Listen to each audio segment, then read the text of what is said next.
My father died, but his ghost came to marry my mum. My mum couldn't digest the news. SB, she cooked and poisoned everyone. Our house was alive with laughter, the kind of joy that makes the walls hum. My father had a booming voice that could fill a room without effort. He was the kind of man who noticed everything: the crooked picture frames, the missing button on my mother's blouse, the way I always twirled my hair when I was nervous. My mother, gentle and warm, would cook in the kitchen while humming softly. The aroma of her stews and freshly baked bread filled every corner of the house. Sometimes, she would catch me peeking over the counter and scold me lightly, but I knew she secretly liked that I watched her work. I was 10 years old, and my younger siblings ran around our small living room, playing games that echoed with shouts and giggles. Father would lift me onto his shoulders and spin me around, laughing so hard that his belly shook. "Hold on tight," he would shout, and I would squeal with delight. Evenings were the best. We would gather under the mango tree in our backyard. Father would tell stories, tales of distant lands, heroic feats, and mischievous spirits.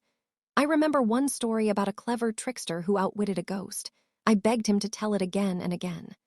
Mother would sit beside him, smiling, occasionally teasing him about his wild imagination, but I could see the love in her eyes. Father worked hard. He would rise early, go to the market or his office, and return with small gifts for us: fresh fruits, a toy for my sister, or a book for me. Yet he always found time for us, always made us feel important. He had a calm authority, but also a warmth that made our home feel like the safest place in the world. On quiet mornings, before the chaos of the day began, I would sometimes sneak into the kitchen where Mother and Father were sitting with their tea. Father would ruffle my hair and say, "Good morning, my little shadow. Did you sleep well?" And I would nod, feeling like everything was right with the world. But even in those peaceful times, I noticed small cracks. My father's sighs after a long day, the way he would stare out of the window for long moments, lost in thought. He never spoke of worry, never showed fear, but I sensed that beneath his strong presence, there were burdens he carried quietly. Life before the storm was simple, predictable, and beautiful. It was a world where laughter and love filled every corner, a world where I felt safe, a world that, I would later realize, could vanish in a heartbeat. Life continued in our small home, warm and full of laughter, until the morning my father did not wake with his usual energy. I found him sitting in his chair, staring blankly out the window, his face pale, his hands trembling slightly. "Papa," I asked, my voice small and unsure. He blinked and smiled weakly, but it didn't reach his eyes. Mother rushed to his side, her face clouded with worry. "It's nothing," he said softly, brushing off her concern. "Just tired, that's all." But it wasn't just tiredness. Over the next few days, he grew weaker. He complained of chills, a deep ache in his chest, and an unshakable fatigue. Mother tried everything: herbal remedies, prayers, and trips to the doctor, but nothing seemed to work. Each morning he woke, he seemed a little more fragile, a little more distant. I watched him silently. The man who had lifted me onto his shoulders, who had spun me around under the mango tree with laughter in his voice, was fading before my eyes. I didn't understand illness, not fully, but I could feel the weight of fear pressing into our home like a heavy fog. Nights became unbearable. I would lie in my bed, listening to the soft rasp of his breathing, praying for him to be strong again. Mother would sit by his side, stroking his hair, whispering words I couldn't hear. I could hear her crying softly when she thought I was asleep, and I felt helpless, small, unable to do anything to save him. One night I slipped into the living room and found him staring at the mango tree, his hand resting on the windowsill. "I'm sorry," he whispered, almost to himself. "I didn't see it coming." I didn't understand what he meant, but I hugged him tightly, pressing my cheek against his chest, feeling the warmth I feared was slipping away. He hugged me back, his arms surprisingly weak, and for a moment it was like the old days. But the illness only worsened. By the 5th week, he could barely stand. Mother carried him to the doctor, to the hospital, anywhere that might help, but no treatment worked. The fever, the pain, the exhaustion, it was relentless. On a rainy evening, much like the one when our home had first felt calm and safe, he passed away. I held his hand as he breathed his last, feeling his warmth drain into the cold. Mother sobbed, and I buried my face into her shoulder, wishing, praying that somehow it was a dream. We buried him under the mango tree in our backyard. The earth swallowed him slowly, and with it, the laughter and light of our home seemed to fade. Mother sat beside the grave for hours, her hands gripping the soil, whispering his name over and over. I sat with her, small and silent, feeling the weight of loss settle into my chest. The house grew quiet. Shadows lingered in corners. Nights were no longer full of stories and laughter, but silence and sorrow. Life, once simple and bright, had changed forever. And yet, even in the grief, I noticed something stirring. A strange unease in the air, a whisper of the future I could not yet understand. The weeks after my father's burial felt endless. Mother barely spoke, and when she did, her voice was soft, trembling like the whisper of wind through dead leaves. She moved through the house as though it were a place she no longer recognized, touching things only to remind herself they were still real. His chair, his favorite mug, the mango tree under which we had buried him. She didn't cry all the time. Sometimes she would sit silently by the window, staring at nothing, her hands folded in her lap. I would watch her from a distance, too small to offer comfort, yet desperate to do something, anything. She wore his shirt sometimes, not to pretend he was still there, but to keep a piece of him close, to feel the weight of his presence in the folds of fabric. At night, she would sit by the mango tree, under the soft glow of the moon, and whisper his name over and over. "It isn't fair! It isn't fair!" she would murmur, as if repeating it enough times could summon him back. I would lie awake in my bed, listening to her soft cries, feeling a knot of helplessness twist in my chest. She stopped cooking for a while. The kitchen, once filled with the warm smell of spices and bread, was empty and cold. Meals were silent, and I often went to bed hungry, afraid to disturb her as she wandered the house, lost in memories. Sometimes, she would go through his belongings, his shirts, his notebooks, the small trinkets he had kept in his drawers. She would touch each item gently, almost reverently, sometimes smiling faintly as she remembered a shared joke or a tender moment. Other times, her hands would shake, and tears would fall onto the items, leaving damp spots that smelled faintly of him. She mourned not just his death, but the life they had built together, the quiet mornings, the laughter, the stories, the small, ordinary joys. She mourned the future they would never have, the children's birthdays he would never see, the simple comfort of his presence. Weeks turned into months. Her grief was a constant companion, a shadow that moved with her. Friends and neighbors would come to offer condolences, but she could barely acknowledge them. The world outside seemed distant, irrelevant. All that mattered was him and the absence of him in every corner of her life. Yet slowly, almost imperceptibly, she began to carry her sorrow differently. She learned to breathe around it, to move through the days while still holding on to the memory of my father. Sometimes she would smile faintly at something he had once said, or laugh softly at a memory, and in those moments, it was as if he was near, if only for a heartbeat. But even as she grieved, a subtle restlessness began to stir. She would catch herself staring into empty corners, feeling a presence that wasn't there. She would sometimes whisper to the air as though hoping he might answer. The house remained quiet, yet heavy with longing, a longing that could not be soothed, a grief that would not fully let go. Mother's mourning was not just sadness, it was love transformed. It was a deep, aching, living memory that filled the empty spaces of our home. And in that morning, I could see a storm quietly gathering, one that would soon change everything again. Months passed, and the house remained heavy with silence.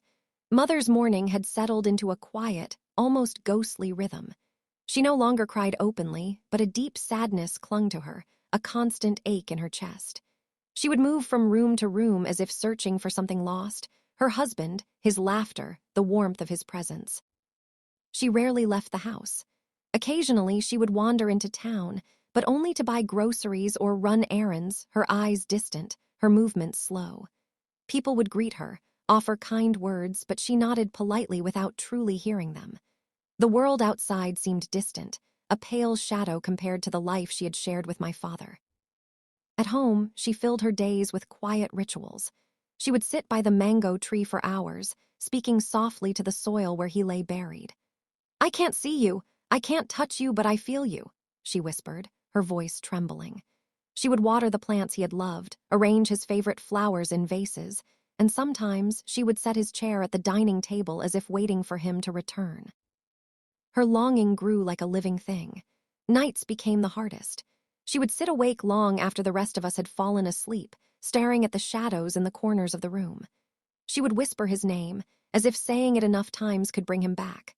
Sometimes she would speak to me softly, recounting memories of my father as though talking about a distant star, bright, beloved, but unreachable.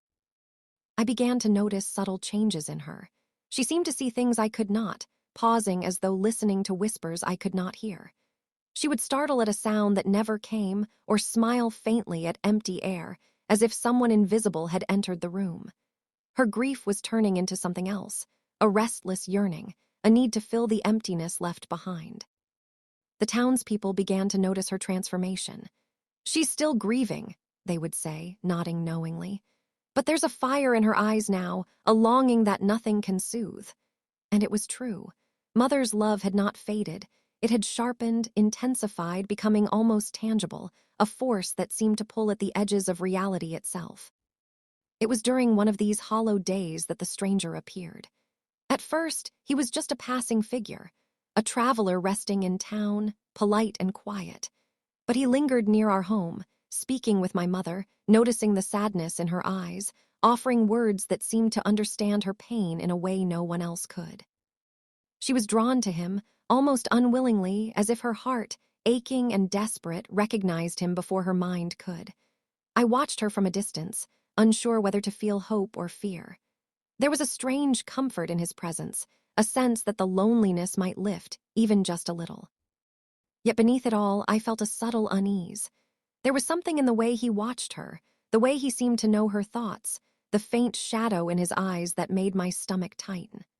My mother, though, seemed willing to let herself hope, and hope, after so much grief, is a dangerous thing. The stage was set, and the calm before the coming storm was only just beginning. The stranger came quietly, almost like a shadow at the edge of our lives. At first, he was just a passerby in the village, helping an elderly neighbor, stopping to talk with merchants, polite and courteous, never overstaying his welcome. But somehow, his presence was felt far more strongly in our home than anywhere else.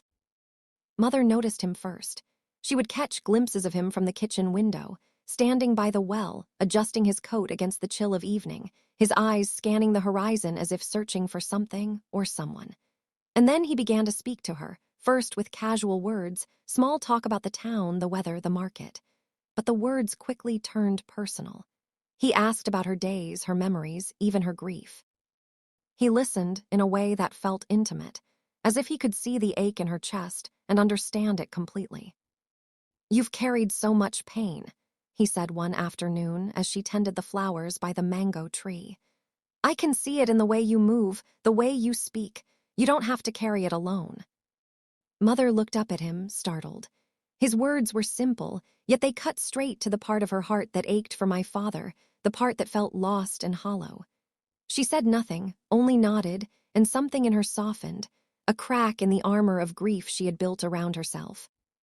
Days turned into weeks. The stranger visited often, always polite, always knowing just what to say. He would leave small gifts, a flower, a carved wooden trinket, a book left on the windowsill. Mother began to look forward to his visits, a small flicker of warmth returning to her eyes. I watched cautiously, torn between relief and unease. At first, the signs were subtle. He knew things he could not possibly know, details about my father, the stories he had told, the way he laughed, the songs he liked to hum. Once, he hummed my father's favorite tune, and my mother froze, tears welling in her eyes.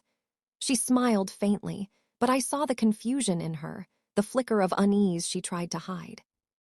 There were other things, too, strange coincidences, moments that didn't feel quite right. Sometimes I would see him pause and look toward the mango tree at night, as if listening for a voice only he could hear. Sometimes I caught a shadow in his eyes, something fleeting, like a memory not entirely his own. Yet, despite the unease, Mother's laughter began to return. She began to cook again, her movements lighter, her voice softer. The house, which had been heavy with sorrow, felt warmer, almost alive once more. She allowed herself to hope, to imagine that happiness could still exist even after loss. And all the while, I watched the stranger with growing suspicion. Something about him was too perfect, too familiar. There was a subtle pull in the air whenever he was near, a feeling I could not name but could not ignore. I wanted to warn my mother, to tell her that perhaps he was not what he seemed, but she was too far gone in the fragile bloom of hope to listen. Little did we know, the shadow of the past had returned, walking in a new form. The man who had stolen our hearts once was coming back, not as he had been, but as something else entirely.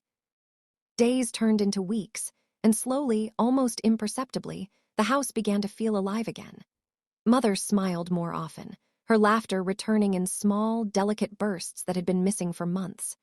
She began to cook again, the warm smell of stews and fresh bread filling the air, and I realized she was humming softly as she worked, just as she had before my father fell ill. The stranger had become a steady presence in our lives. He was kind, attentive, and always seemed to know exactly what to say to ease her grief. He would walk with her in the garden, help her tend the flowers, and sometimes he would simply sit quietly beside her, offering comfort without words. His presence was like a soft light in a dark room, gentle, steady, and unexpectedly healing. Mother began to look forward to his visits. She would set the table for two, preparing his favorite dishes, and I could see the sparkle in her eyes when she spoke to him. There was warmth in her smiles again, a softness that had been buried under months of sorrow. I remember one afternoon vividly. They were sitting under the mango tree, the sun filtering through the leaves. Mother laughed, a full, unguarded laugh, as the stranger recounted a story that made even me giggle. It was the first time in what felt like forever that I saw her truly happy. She began to confide in him, sharing memories of my father not with pain, but with a bittersweet fondness. And he listened, nodding, understanding, but never judging. He allowed her to remember, to grieve, and at the same time to imagine a life where she could be happy again. For the first time in months, I felt the house breathe. The walls no longer seemed heavy with grief. Even I, a child who had clung to memories of my father like a lifeline, began to sense that it was okay to hope again, that happiness could return even after heartbreak. Mother's happiness grew slowly, cautiously, like a fragile flower pushing through frost. She would linger in the garden long after the sun had set, talking to the stranger, laughing quietly at his jokes, and for a moment it felt as though the world had healed. Yet beneath the light a shadow lingered, something I could not name.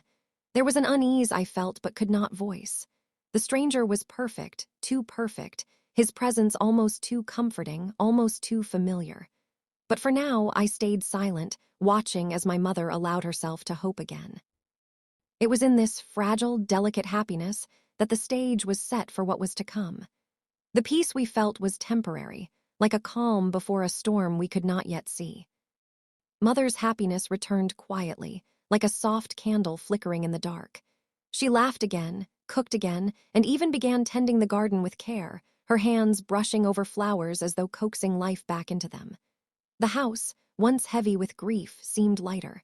I could feel it, too, the small relief that came from seeing her smile after months of sorrow. Yet there was something in the air that made me uneasy.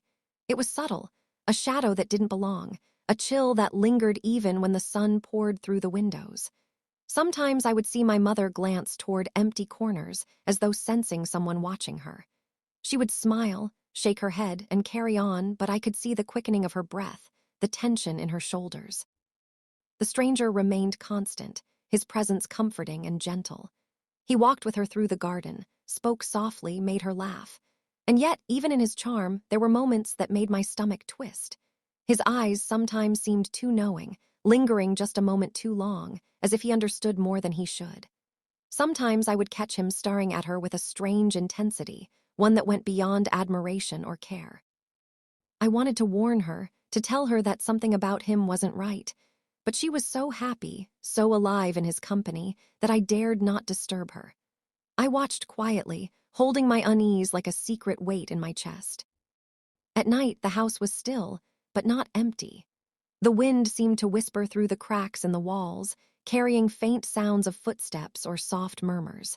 I would lie awake, staring at the shadows, wondering if my imagination was playing tricks on me, or if something unseen was moving quietly through the house. Mother, meanwhile, seemed oblivious to the strange occurrences, lost in her fragile bloom of joy. She would speak to the stranger with ease, laugh at his jokes, and sometimes, I swear, her eyes would shine with a hope she hadn't felt since my father's death. And yet, beneath that fragile happiness, I could feel the pulse of something darker. The air felt charged with anticipation, as if the calm was only a pause before an inevitable storm. Something was coming, though I could not see it yet, and I feared that the happiness we had clawed back from grief was only temporary. The house seemed to hold its breath. Even the mango tree outside, once a place of laughter and stories, now cast longer, darker shadows. The calm was beautiful, yes, but it was a beauty edged with unease, and I knew deep down that it could not last forever. Mother's days grew brighter with the stranger by her side. She laughed again, cooked again, and even sang softly as she worked in the kitchen. It seemed as if the house itself had come alive once more. But the calm happiness was never complete. I began noticing small things, tiny, almost imperceptible, but enough to make my skin prickle. Sometimes I would hear his voice echo in the hallway when he wasn't there, whispering her name. At first, I thought it was my imagination, but the sound was too distinct, too deliberate. Once, I swore I saw his shadow flicker along the walls in the living room, moving against the light in a way that didn't match his body. Mother never noticed these things. She laughed at small coincidences, calling them quirks of the house or tricks of the sunlight. But I saw the moments when she froze for a heartbeat, her smile faltering, her eyes scanning the room. She never spoke of it, and I never asked. Fear kept me silent. Sometimes at night, the stranger would stare at her in a way that made the air feel heavy, almost charged. His gaze lingered longer than usual, and in the corner of my eye I thought I saw him shimmer, like the heat waves above a fire, but in the cool of the room. He always smiled, perfectly calm, as if nothing were unusual. Other small things occurred. The scent of my father's cologne would sometimes drift through the house when he hadn't worn it in weeks. The mango tree's shadow seemed to twist at odd angles, stretching unnaturally against the walls. Sometimes, I felt the faint pressure of a presence in the room with us, as if someone unseen were hovering nearby, watching silently. Mother, however, remained oblivious. Her laughter, her renewed warmth, drew her further into the stranger's orbit. She leaned on him, confided in him, trusted him in ways she hadn't trusted anyone since my father's death. And yet I felt it, the pull of something unnatural, something hidden beneath his calm charm. My instincts, honed by months of silent observation, whispered warnings I didn't fully understand. The stranger was too perfect, too knowing, too familiar. Each day the house seemed lighter, warmer, yet tinged with something I couldn't name. It was as if the shadows themselves were waiting, stretched taut like the strings of a harp, ready to snap at the first touch. And I knew, though I couldn't yet see it, that this fragile happiness, the laughter, the warmth, the hope, was only a prelude to something far stranger, far darker, than any of us could imagine. The days of laughter continued, but the house seemed different somehow. There was a tension in the air, like the quiet before a storm, subtle but impossible to ignore. Sometimes I would catch glimpses of the stranger when no one else could. At the corner of my eye, he seemed to shimmer, as if his form wasn't quite solid. Once I saw him walk past a mirror, and his reflection lagged behind, moving a fraction slower than his body. I blinked, and it was gone. Mother never noticed. She had begun to lean on him completely, confiding in him, laughing with him, trusting him as she hadn't trusted anyone since my father's death. She would hum the songs my father had loved, and he would join her softly, matching her tune perfectly, as if he had known the melody for years. Sometimes I heard whispers in the quiet rooms, low murmurs, almost like voices speaking behind walls, always calling her name. When I asked if she heard them, she smiled and said, "It's just the wind, child, nothing to worry about." But I knew better. Other strange things happened. On one rainy evening, the candlelight flickered unnaturally whenever he stood near it. The shadows around him stretched and warped, twisting against the walls. When Mother spoke, he would pause mid-word, listening to something we couldn't hear, and then smile as though everything were perfectly ordinary. Even the small comforts of life felt uncanny. I noticed his favorite chair always seemed warmer than it should be, as though it had absorbed some other presence. Sometimes, the scent of my father's cologne would drift through the room when the stranger was nearby, making my stomach tighten with unease. Yet, in spite of it all, Mother's happiness was genuine, or as genuine as it could be under the weight of grief and longing. She laughed freely, cooked again, tended the garden, and even sang softly in the mornings. She was slowly coming back to life, and I could see that the stranger had become her anchor. But the tension persisted. I felt it in every corner of the house, the low hum beneath the floors, the strange chill that lingered even in sunlight, the fleeting shadows that moved when no one was there. Something about the stranger was not right. I couldn't yet name it, but my instincts screamed warnings I didn't dare speak aloud. It was as if the house itself was aware, holding its breath, waiting for the moment when the unseen threads of our lives would pull tight, and when the past, long buried, would return. The house had regained its warmth, and Mother's laughter returned, but the calm was deceptive. I had begun to notice patterns, small impossibilities that no one else seemed to see. The stranger, so perfect, so attentive, was too familiar. He knew things only my father could have known. Once, while Mother spoke of a childhood memory, he added details she hadn't mentioned, recalling my father's voice, his gestures, even the way he laughed. Mother smiled, thinking it coincidence, but I felt a cold shiver run down my spine. At night, he sometimes wandered the halls alone. I would follow silently, watching as he paused in front of mirrors, staring at his reflection with an intensity that made the glass seem to ripple. The shadows around him stretched unnaturally, bending and twisting as though the house itself recognized him. Other signs were subtler. Candles would flicker violently when he approached. The scent of my father's cologne, long gone, would fill a room where the stranger stood. And sometimes, just as he spoke, a low hum, like the echo of my father's voice, would drift through the walls, too faint to fully hear but unmistakable to my ears. One evening, I saw him in the garden, standing perfectly still beneath the mango tree. Moonlight struck him just right, and for a moment, his form shimmered, transparent at the edges. I blinked, and he was solid again, smiling at Mother as if nothing had happened. Despite all this, Mother remained oblivious, her fragile happiness growing. She laughed freely, confided in him, trusted him completely. I could see her hope rekindling, her loneliness giving way to a cautious joy. And yet, I could not shake the sense that the man she had welcomed into our home was not alive in the way we understood life. The house itself seemed to respond to him. Doors would creak when he passed, but no one was there. Shadows would linger long after he had moved. And sometimes, at night, I would hear the faint whisper of a voice calling Mother's name in the exact tone my father had used. I didn't understand how it was possible. How could he be here, walking among us, laughing and speaking, yet be gone? And yet, the signs were undeniable. The stranger was no ordinary man. Mother's laughter filled the house like sunlight, but I felt the tension tighten around us like a cord. The happiness she had reclaimed was only the surface. Beneath it, the truth waited, patient, inevitable, and impossible to ignore. Something was coming. Something that would shatter the fragile joy we had built. And I could only watch, helpless, as the past crept closer, carrying with it the ghost of the man we had loved and the terror we could not yet imagine. For months, life seemed to settle into a fragile rhythm. Mother laughed again, tended the garden, and spoke freely to the stranger who had come to fill the emptiness left by my father. She seemed lighter, almost alive, and I wanted to rejoice with her, but the unease in the house grew stronger every day. Small things began to slip past her attention. Candles would flare or dim without reason when he was near.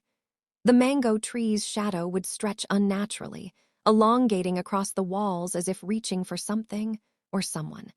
I would sometimes see him standing perfectly still, staring into corners that held nothing. Mother started noticing these subtle oddities too, though she told herself they were nothing. One night, she called him to her side. "Did you hear that?" she asked, her voice trembling slightly. "I thought I heard footsteps in the hall." The stranger smiled, calm, reassuring. "It's nothing," he said softly.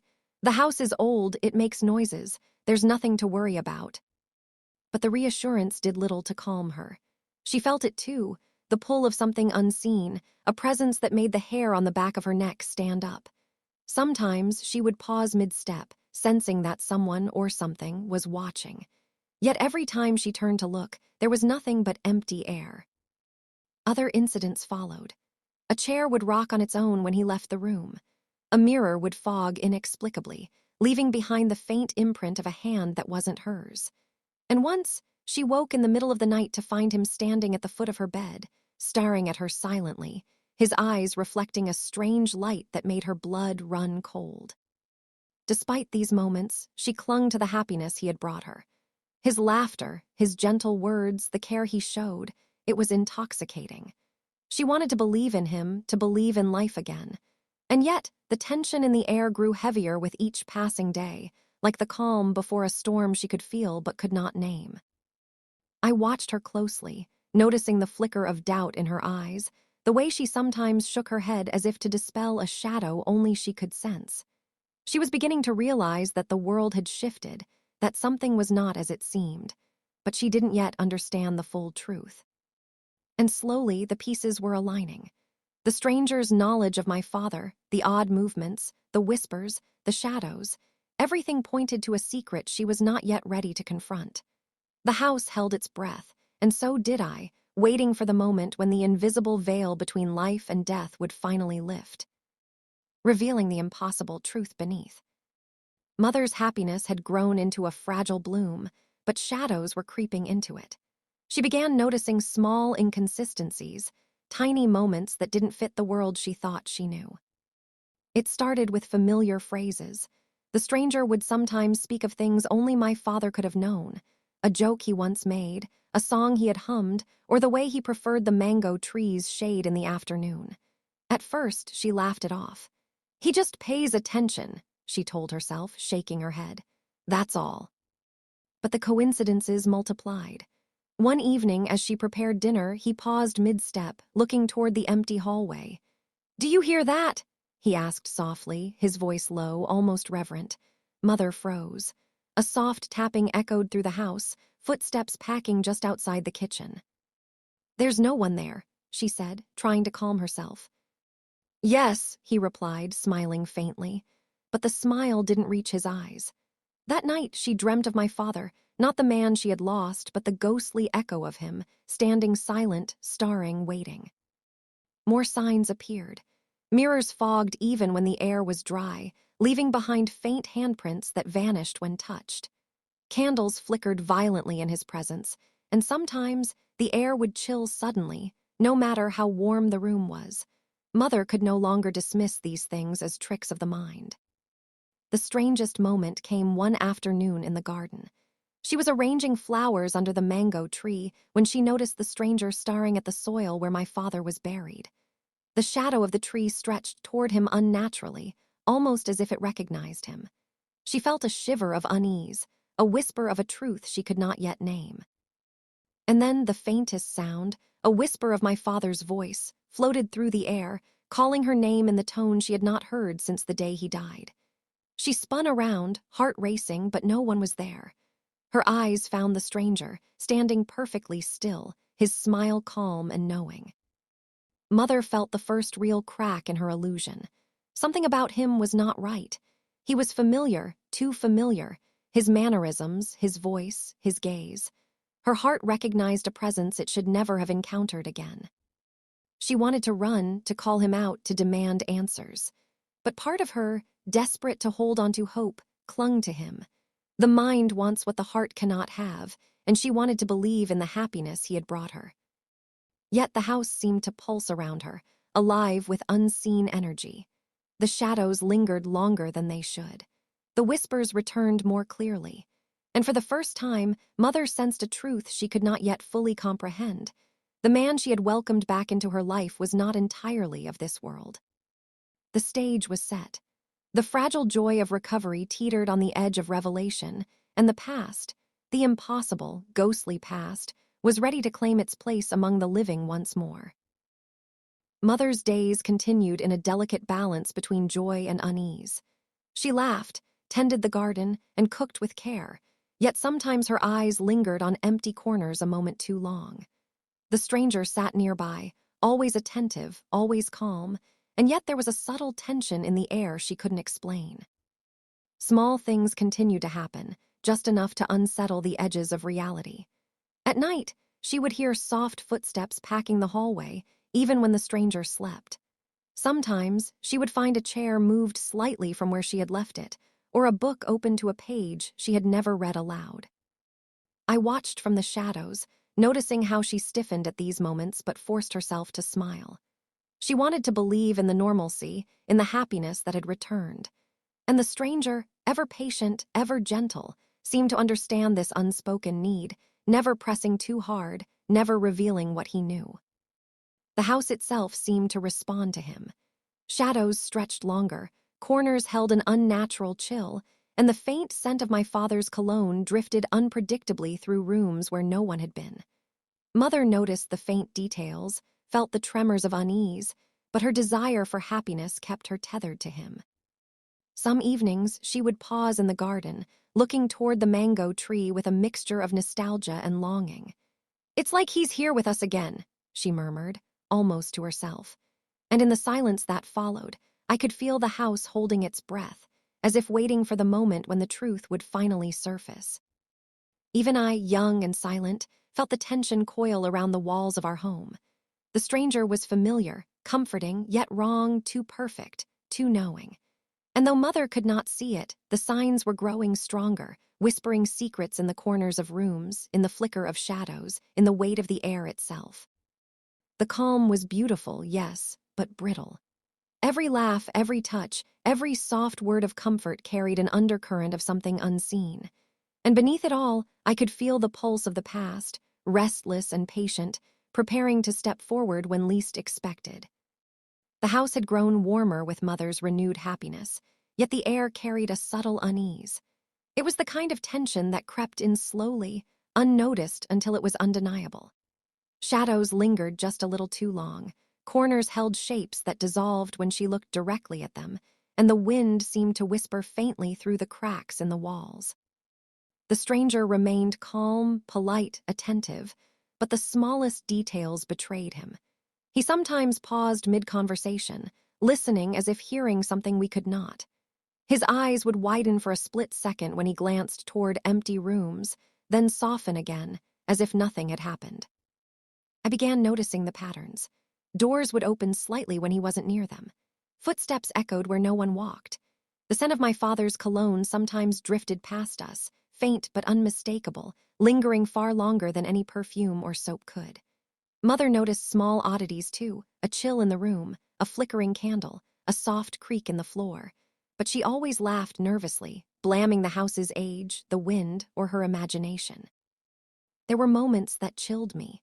Once, as Mother tended the flowers under the mango tree, the stranger stopped and stared at the soil where my father rested. The shadows of the tree seemed to stretch unnaturally toward him, and for a heartbeat, I thought I saw his form shimmer, like a reflection on water.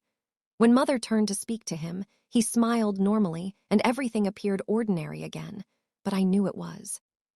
Sometimes I would see him standing perfectly still in the hallway, even when Mother was in another room. The air around him felt charged, heavy, as if the house itself acknowledged his presence.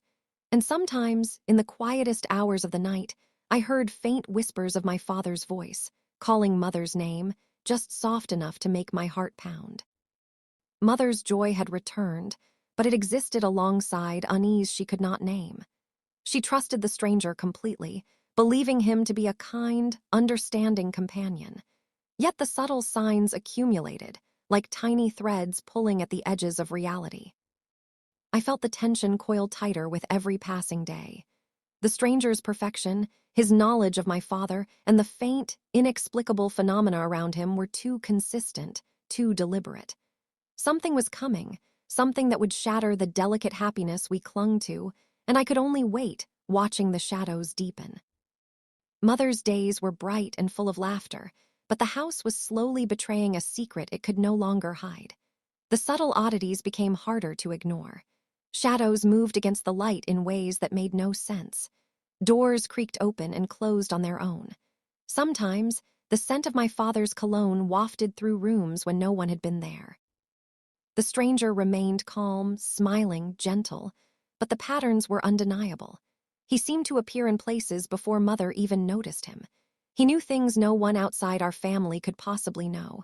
The exact way my father liked his tea, the words he whispered to Mother in private, the stories he had told me as a child. Mother laughed at it, thinking him observant, charming, but I knew better.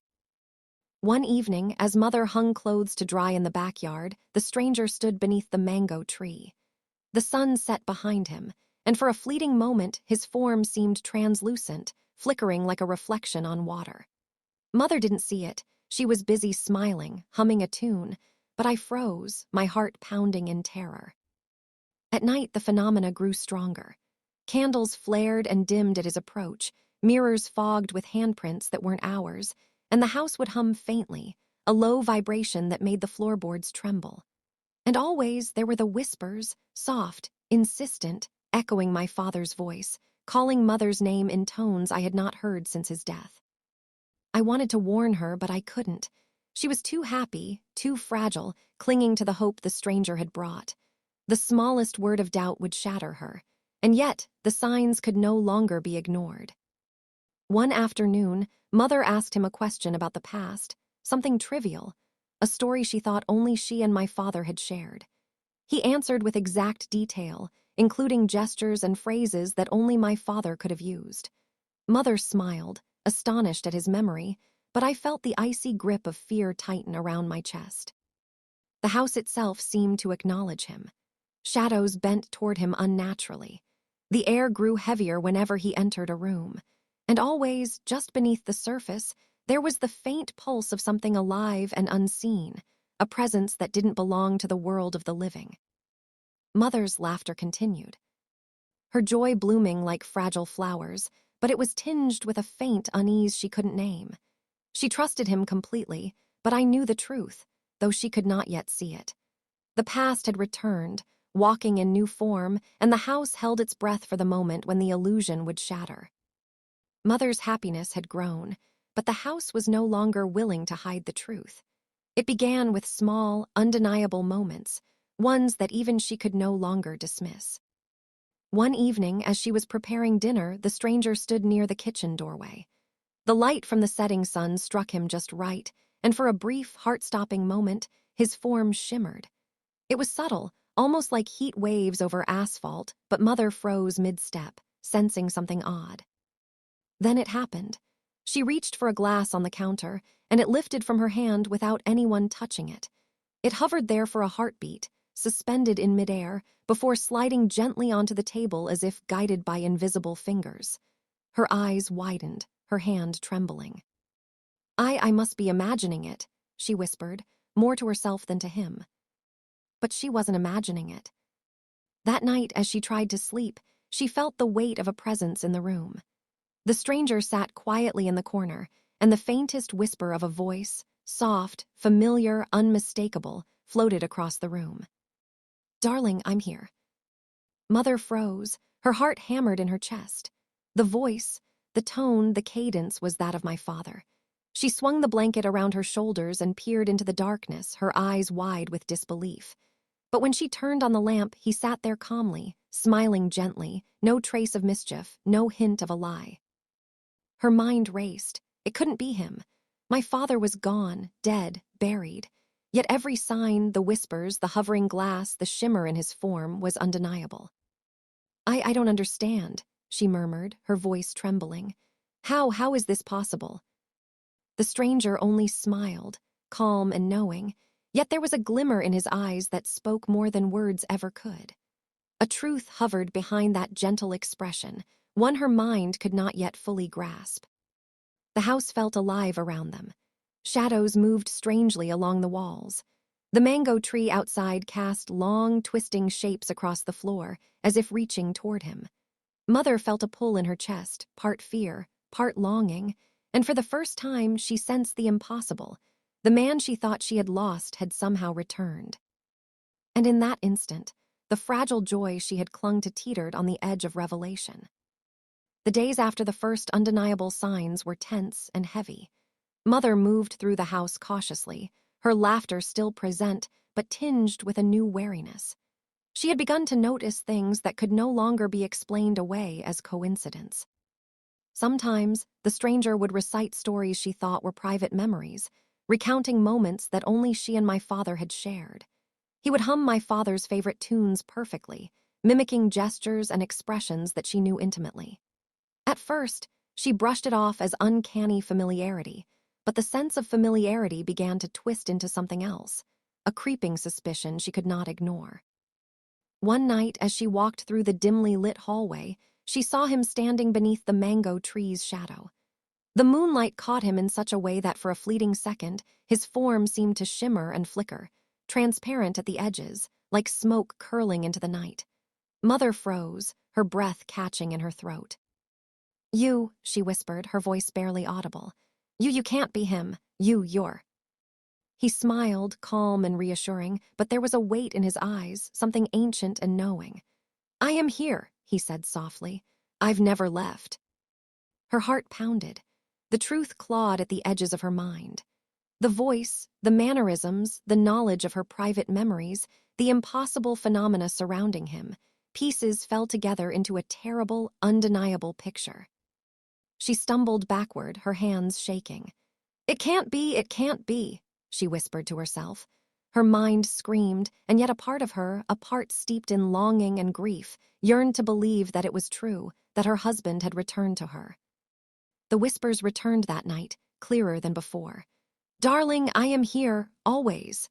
The words seemed to seep from the walls themselves, filling the air with a presence both loving and terrifying. Mother's joy, so recently regained, turned to horror. The fragile happiness she had clung to was now tinged with fear.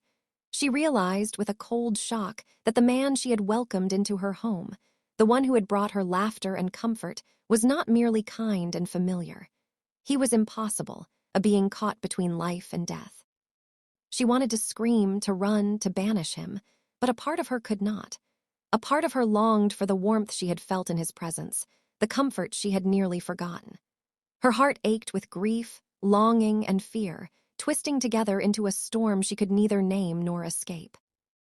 And in that moment, Mother understood the terrifying truth. The stranger was not just a man. He was my father, returned in a form that defied nature, a ghost walking among the living.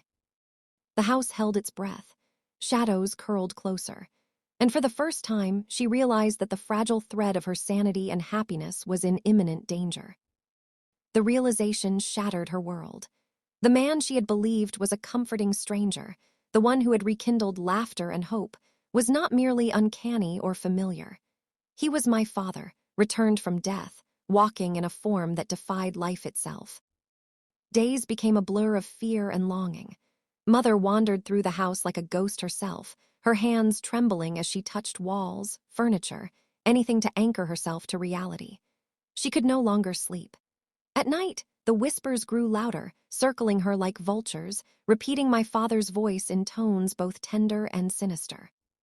She tried to speak to him, to demand answers, but every time their eyes met, she felt paralyzed, drawn to the familiarity of his gaze even as terror clawed at her chest. The house itself seemed to conspire against her. Shadows stretched and twisted along the walls. Candles flared, then went out. The floorboards groaned beneath invisible weight. Her trauma became ritualized. Each day, she would wake to the haunting certainty that the world she knew had been stolen from her. Every laugh of hers was hollow, every moment of peace undercut by the faint, impossible signs of his presence. She wept silently, recalling the months after his death, the unbearable loneliness, the longing that had drawn her to hope again, and now that hope had become a nightmare. Even simple actions became agonizing. Cooking, cleaning, tending the garden, everything reminded her of the impossible truth. She would see the shadow of his form in the mango tree, catch the flicker of his gaze in a mirror, or feel the brush of unseen fingers on her shoulder. Each reminder was a dagger, each whisper a cruel echo of the love she had once known. She stopped trusting herself. Her mind, once steady, teetered on the brink of madness. She questioned everything: the world, her senses, her memories, and even her own sanity. And yet the undeniable reality remained: he was here. The impossible truth that she could not escape nor fully embrace settled like a stone in her chest. The trauma was relentless. She began to withdraw from everyone, even from me, her child, speaking less, moving slower, consumed by the weight of grief, horror, and impossibility. Her eyes, once filled with fragile joy, now held a haunted emptiness. The house, too, seemed to mirror her torment, quiet, oppressive, alive with the unseen presence of the man who should have remained dead. And yet, beneath the despair, a dark thought began to seed itself, twisting her grief into a dangerous resolve. If the world had been stolen from her, if reality itself had been corrupted by the return of what should have been gone, perhaps the only way to reclaim control was through action she had never imagined. The house waited silently, shadows pooling in corners, the mango tree looming like a silent witness. And Mother, broken, tormented, and desperate, began to plan. Mother's days became a haze of grief and fear. Each morning she woke with a heavy chest, the memory of the stranger's face, and the impossible familiarity in his eyes, pressing down on her like a physical weight. She moved through the house slowly, mechanically, touching objects as if to reassure herself that something in the world was real. The whispers followed her everywhere.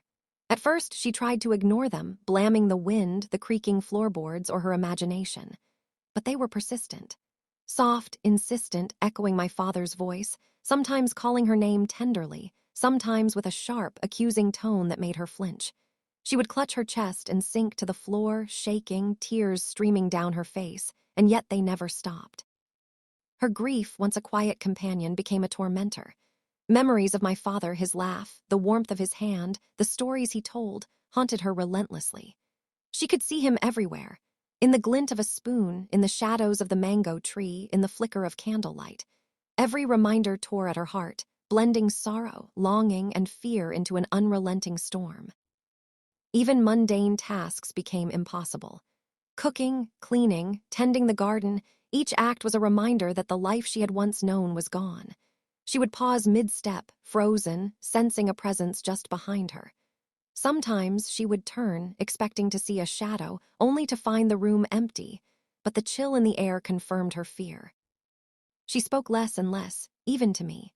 Words felt dangerous, inadequate. Her eyes grew hollow, dark circles forming from nights spent awake, listening to whispers, feeling eyes on her when no one was there. The house mirrored her suffering.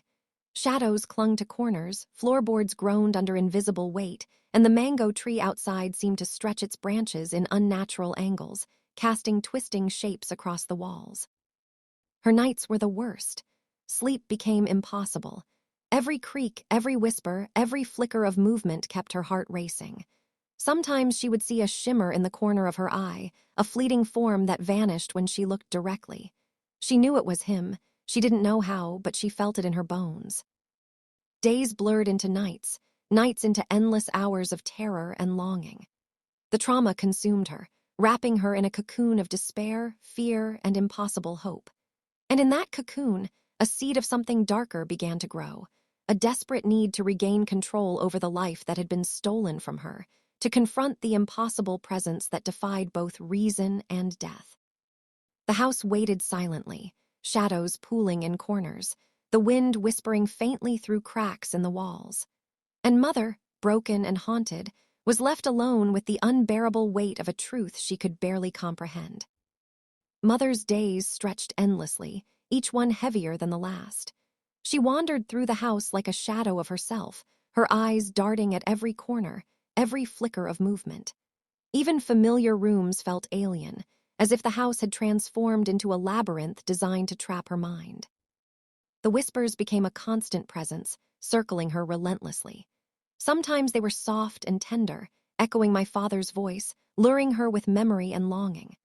Other times they were harsh and accusing, twisting words she thought she remembered, distorting reality until she could no longer trust her own senses. She pressed her hands to her ears, rocking back and forth, but the voices only grew louder, more insistent. Her obsession with the stranger, or rather, with what he truly was, took hold. She watched him constantly, searching for signs, any imperfection that could reveal the impossible truth she feared to name aloud. She noted the way he moved, the way he smiled, the tiny gestures that mirrored my father in ways no living man could. She began writing notes in secret, lists of inconsistencies, observations she couldn't yet share, fearing even her own thoughts might betray her. Sleep became a distant memory. She would lie awake for hours, staring at the ceiling, listening to the faintest noises. A floorboard groan, the wind brushing the window, the whisper of his voice calling her name. Shadows pooled in the corners of her room, stretching unnaturally, as if watching her, waiting for her to falter. Even her attempts at normalcy failed. Cooking felt like a battle. Flowers in the garden wilted under her distracted care. She started speaking less to me, her words clipped, her smiles forced. Her laughter, once returning in fragile bursts, had vanished entirely. Her mind replayed endless what-ifs. What if he was my father? What if he was? What if the house itself was haunted by some terrible force she could not fight? Paranoia seeped into every corner of her life. She jumped at shadows, flinched at sounds, and avoided certain rooms altogether, sensing something that wasn't meant to be seen. The house was alive with his presence, yet he never revealed his secret. And that silence, that calm knowing in his eyes, gnawed at her sanity. At times, she wept uncontrollably, pressing her face into her hands, wishing for the peace she had once felt, the days before death, before impossible return, before this torment. Her heart ached with grief, longing, and fear all at once, a storm that left her hollow and trembling. And yet, beneath the terror and sorrow, something darker began to take root. Her despair slowly gave way to anger, then determination. If the impossible had invaded her life, if reality had been twisted beyond comprehension, perhaps she could reclaim control somehow. Perhaps she could make the world obey her, even if it meant taking measures she would never have imagined before. The house, silent and patient, seemed to sense her thoughts, the shadows deepening, the air thickening, as if waiting for the moment when fear would turn to action. And Mother, haunted and unraveling, teetered on the edge of a decision she could not yet name, but that would change everything. Mother's grief and terror had twisted into something sharper now, a simmering anger that burned beneath her sorrow. The whispers, the flickering shadows, the impossible familiarity of the stranger, they no longer only frightened her. They began to enrage her. How dare the dead walk among the living? How dare he return to mock the life she had fought to rebuild? She spent hours packing the house, clutching her hands to her chest, trembling with a mixture of fear and fury. Every moment with him reminded her of the months of loneliness, the nights spent weeping quietly, the emptiness she had endured when he was truly gone. And now he was here, impossible, mocking, unyielding. Her mind, already fraying, began to twist the idea of survival into something more. What if she could reclaim control? What if she could strike back, make the world right again in her hands? The thought terrified her and thrilled her at the same time. It was a dark, dangerous fascination, one that whispered possibilities she had never imagined. The house seemed to respond to her growing resolve. Shadows curled closer in corners, and the wind carried faint, mournful whispers that seemed almost like encouragement. Even the mango tree outside, with its long, twisting shadows, felt like a witness to her inner storm. She began to plan, silently, cautiously. Small, careful thoughts at first, ways to test him, ways to expose what she now suspected. But the more she watched, the more the whispers, the shadows, the impossible signs pointed her toward a single, undeniable truth. This was not just a man. This was my father, returned in a form that defied nature, walking among the living, and she would never regain peace while he remained. And so the seed of resolve grew, wrapped in grief, anger, and fear. She began to imagine a way to take back her life, to confront the impossible, to impose order on the chaos that had invaded her home. She did not yet know the full measure of what she would do, but the thought had taken root, growing quietly beneath the layers of trauma, shaping her nights, her days, her very thoughts. The house watched silently, shadows deepening. And Mother, haunted, broken, and consumed by despair, stood on the edge of a choice that would soon change everything. Mother's days and nights had become consumed by him, not merely by the stranger, but by what he represented. Every movement, every word, every glance of his reminded her of the impossible truth. He was my father, and yet he was not. The calm, familiar smile, the gestures she knew so well, the whispers in the air, all of it gnawed at her sanity. Her grief had transformed into an obsession. She watched him constantly, memorizing patterns, noting inconsistencies, testing boundaries. She would leave doors slightly ajar, wait to see if he passed through without touching them. She would prepare food, leave it on the table, and watch for signs of his unnatural presence. Every subtle flicker of candlelight, every whisper from the walls, confirmed what she feared and loathed. He was not of this world. The trauma that had haunted her days now fueled a meticulous resolve. Her mind, once paralyzed with sorrow and terror, began to twist logic into purpose. She thought of control, of reclaiming the life that had been stolen from her by this impossible presence. Her planning was quiet, secretive. She spoke to no one, not even to me, her child, for fear that words would betray her intentions. She traced pathways through the house, considered every room, every corner where shadows lingered. She tested small things, water, food, light, searching for weaknesses, trying to understand how this being walked among the living. And yet, even in her growing determination, there remained fear, raw, unrelenting fear. She trembled when she was near him, even as she plotted. The house itself seemed to sense the change in her, responding with faint tremors, shadows that stretched longer, and whispers that grew sharper, almost guiding her thoughts, almost daring her to act. Night after night, she lay awake, rehearsing possibilities. She imagined confronting him, forcing him to reveal his nature. She imagined banishing him from her home, from her life. And slowly, darkly, the notion of control grew stronger. If the impossible could not be reasoned with, then perhaps it could be contained or destroyed. Her trauma had broken her, but in the fractures, a dark clarity emerged. The love she had once carried, the grief that had consumed her, and the fear that haunted her nights fused into something potent, a plan, unformed but unstoppable. The house waited in silence, shadows pooling in corners, the mango tree looming like a sentinel over the scene. And Mother, haunted, broken, and sharpened by despair, stood at the edge of action, poised between horror and resolve, between the impossible and the inevitable. Mother's nights were sleepless, haunted by the impossibility of what she had discovered. The stranger, my father, yet not, moved through the house with calm precision, oblivious to the storm raging inside her. Every glance, every gesture, every whispered word reminded her of the life that had been stolen, the months of grief, the impossible return that mocked her sanity. Her resolve solidified. The fear and obsession that had clawed at her for weeks transformed into planning, meticulous and silent. She moved through the house with quiet purpose, noting every detail. The position of the furniture, the pattern of shadows, the places he lingered. She considered timing, the smallest opportunities, the subtle ways to test the limits of his unnatural presence. She began with small experiments. A cup of tea left untouched, a window left open, subtle changes in the arrangement of food on the table.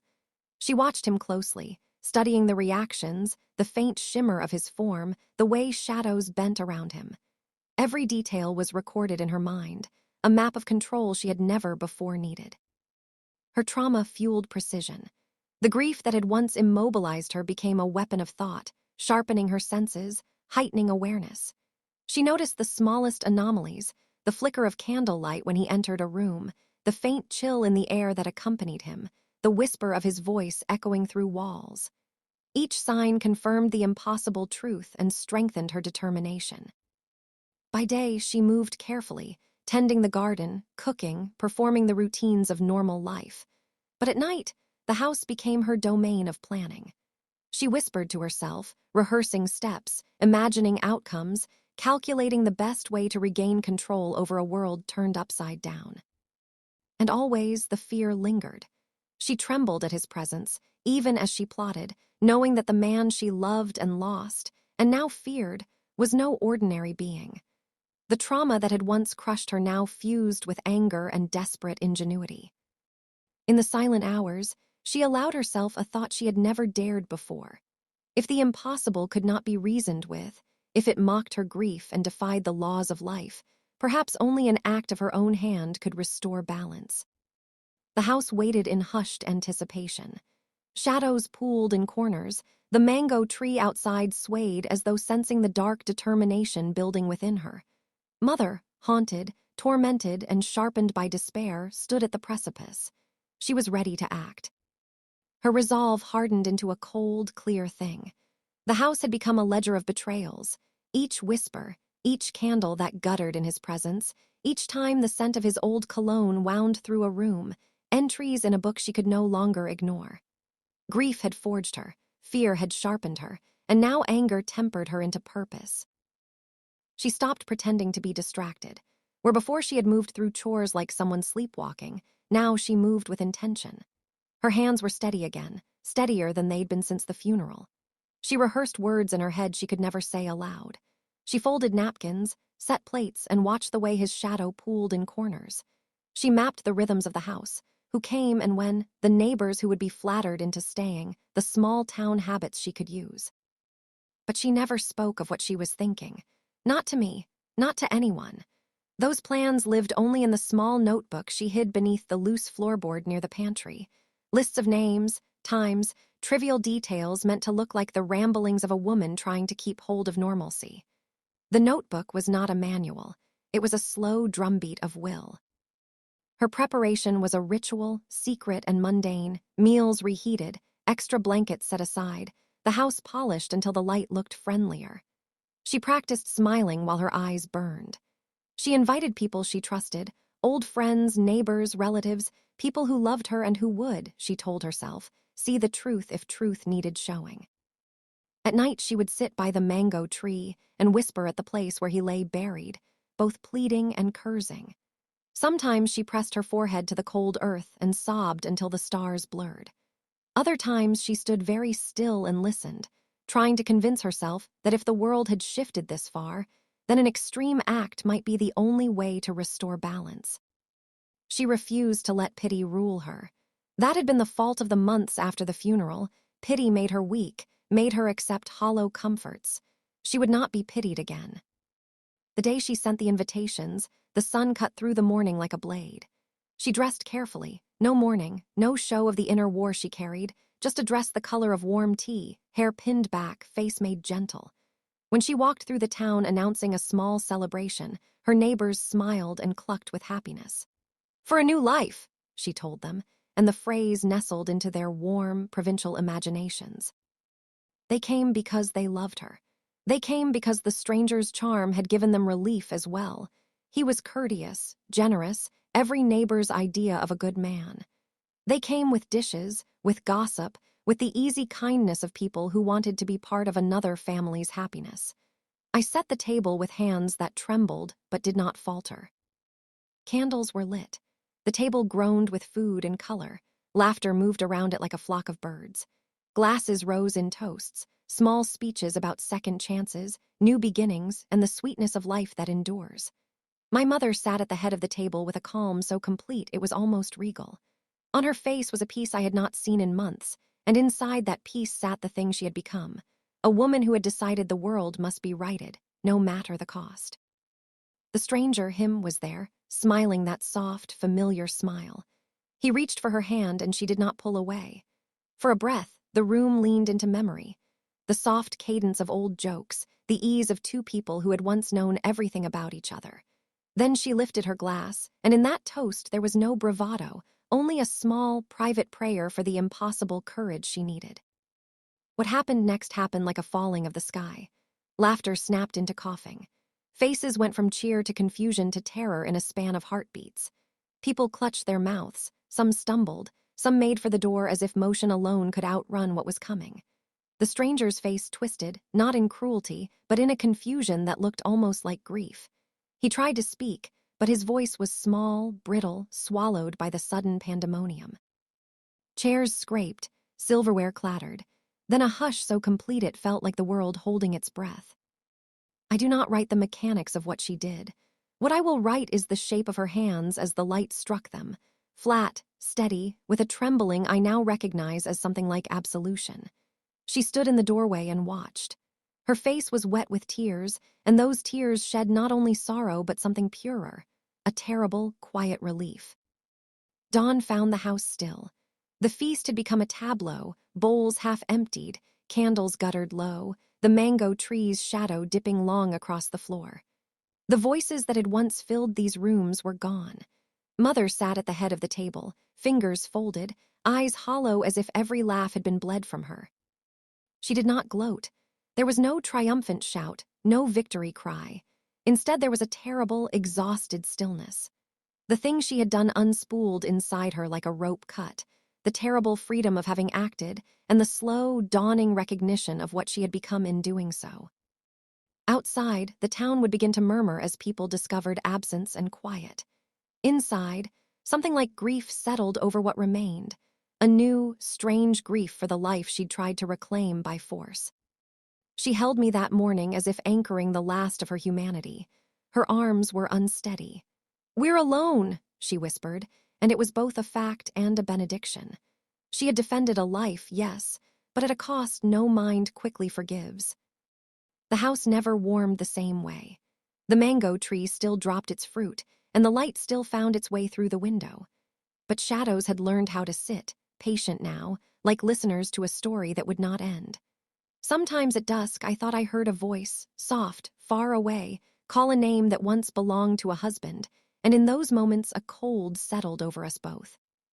She did not speak of guilt so much as of the impossibility of what had been forced upon her. Her trauma deepened, braided with a quiet, perpetual watchfulness. The plan had worked in the sense she had intended, but nothing is ever reclaimed whole. The news traveled faster than the morning sun.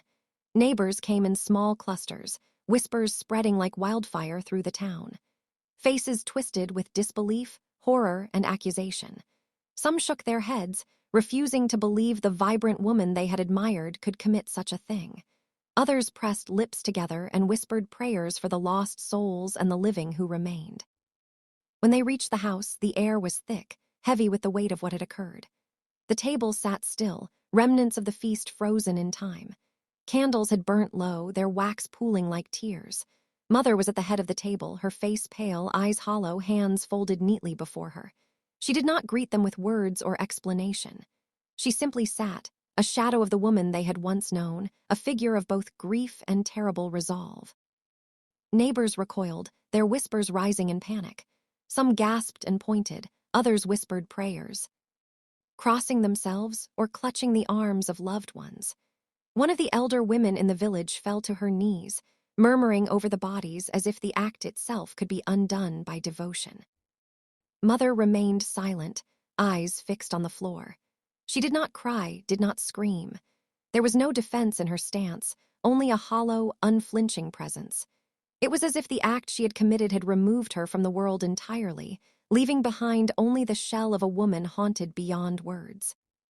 Her psychological trauma deepened with every passing hour.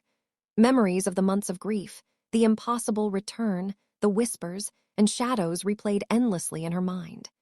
She began seeing faces in the shadows, hearing footsteps in empty halls, whispers around the corners of rooms. Every sound, every flicker of movement became a potential echo of the dead, an accusation of what she had done. Sleep abandoned her completely. Nights were filled with murmurs and cries she could not place, shadows that seemed to bend toward her as if to confront her. Even in the daylight, she flinched at small noises, avoided certain rooms, and stared at reflections that didn't quite match her own face. She spoke little, even to me. When she did, her voice trembled with exhaustion and despair. Every word carried the weight of remorse, fear, and the unending trauma of a mind stretched beyond the limits of grief and horror. The very house seemed complicit in her suffering, its walls, the furniture, the mango tree outside, all silent witnesses to her irreversible act. She began packing endlessly, muttering to herself in half-formed sentences, trying to make sense of the impossible events, the lives lost, the consequences she could no longer undo. Her laughter never returned. Her eyes, once alive with fragile joy, remained haunted, flickering with shadows of what had been and what could never be again. Neighbors eventually retreated, leaving her and me in the house. Some avoided looking at her, others crossed themselves at the doorway. The world outside moved on, but inside, Mother's trauma had taken permanent root. She was trapped in her own mind, caught between the relief of having reclaimed a sense of control and the horror of the lives lost, the voices that lingered, the shadows that would never leave. In that silence, the house seemed to breathe with her pain. And she, broken, hollowed, and haunted, began the long, endless journey through a life marked forever by grief, guilt, and the echo of impossible love that had returned from the dead. The town's murmur faded with time, but inside our house the silence never lifted. Mother wandered the rooms like a ghost that had forgotten how to rest.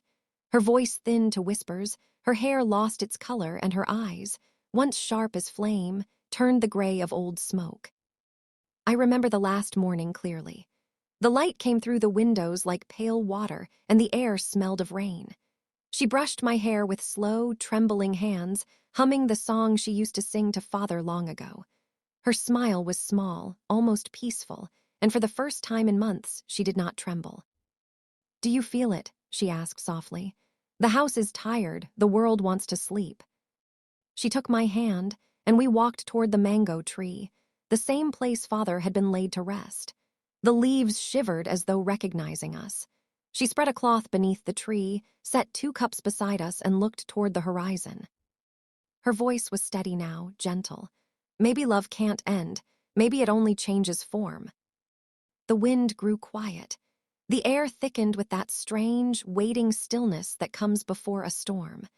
I remember leaning against her shoulder, her arms wrapping around me the way they used to when I was small. Then the world blurred.